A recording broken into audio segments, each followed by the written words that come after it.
Hello, dear ones. Father Peter John coming to you from All Saints Orthodox Church in Bloomington, Indiana. Christ is in our midst.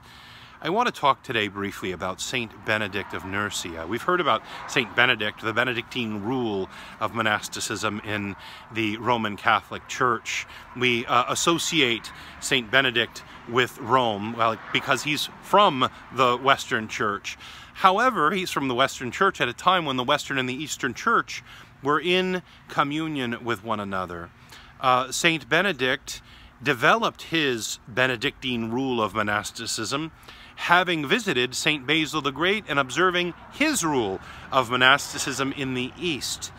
So Saint Benedict, there's a number of wonderful stories about Saint Benedict. He was a very God-fearing man, very devout.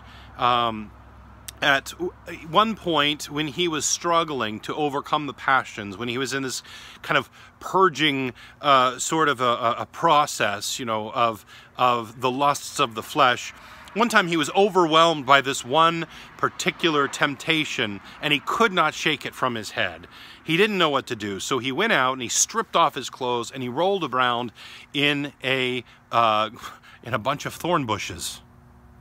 He rolled around until he realized he was no longer being tempted by that particular passion, and he got up and he brushed himself off and put back on his clothes and went away relieved of that particular passion. There was another time that Saint Benedict he perceived that he had been served a poisonous glass of wine, and he made the sign of the cross over the wine glass, and it shattered right in front of him on the table there. Many other stories could be told. His rule, of course, of monasticism, his legacy as an abbot, right, a leader of other monks, his legacy is great. At one point, he established 12 different monasteries, each of them having 12 monks in them, and really was a father to these men. It's a beautiful story. His whole life is beautiful. You should read it if you have not had a chance to do so. This is the icon of Saint Benedict of Nursia. We will celebrate him at the Divine Liturgy.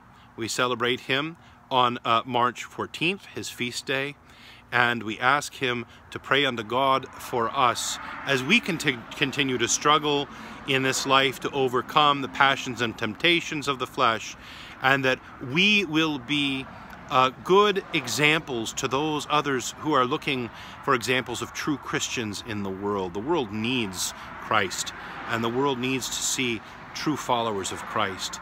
May we, by Saint Benedict's prayers and by God's grace, become those true, devoted followers of Christ, icons in the world of God's mercy and grace. Christ is in our midst. He is and ever shall be.